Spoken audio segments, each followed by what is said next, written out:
तर परळीत मतदाना दिवशी उमेदवाराच्या बॉडीगार्डला रोखल्याच्या प्रकार कैलास फड यांच्यावर गुन्हा दाखल झालाय। बीड पोलिसांना 82 दिवसांनंतर जाग आली। तर कैलास फड यांच्यासह त्यांचा मुलगा आणि इतर 5 जणांवर परळी शहर पोलीस ठाण्यात गुन्हा दाखल झालेला आहे। स्वतः अंजली दमानियाजी आपल्यासोबत फोन लाईन वरून जोडण्यात आलेले आहेत। अंजली दमानियाजी, स्वागत आहे तुमचं TV9 मध्ये। बीड पोलिसांनी अखेर 82 दिवसांनंतर हा गुन्हा दाखल केलाय, काय प्रतिक्रिया? नाही, एक चांगला पोलीस ऑफिसर काय करू शकतो हे आज याच्यावरनं दिसतंय आपल्याला।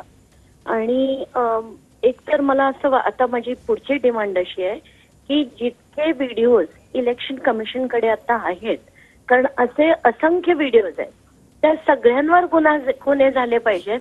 आणि बीडची जी परळीची निवडणूक आहे ना, ती पुन्हा एकदा झाली पाहिजे। आणि याच्यासाठी मी ECIला सुद्धा लिहिलं होतं, तर त्या सगळ्या गोष्टींची चौकशी व्हावी आणि परळीची निवडणूक पुन्हा एकदा घेण्यात यावी, असं माझं स्ट्रॉंग आणि स्पष्ट मत आहे। आणि यासाठी तुम्ही पुढे आता काय पाऊल उचलणार आहात? तुम्ही मुख्यमंत्र्यांना पत्र लिहिणार आहात, तुम्ही निवडणूक आयोगाला पत्र लिहिणार आहात, काय करणार आहात पुढे? निवडणूक आयोगाला मी ऑलरेडी पत्र लिहिलेलं आहे आणि त्याच्यात अनेक माहिती दिलेली आहे। स्पेशली धनंजय मुंडे यांच्या ऑफिस ऑफ प्रॉफिटची माहिती मी दिली आहे।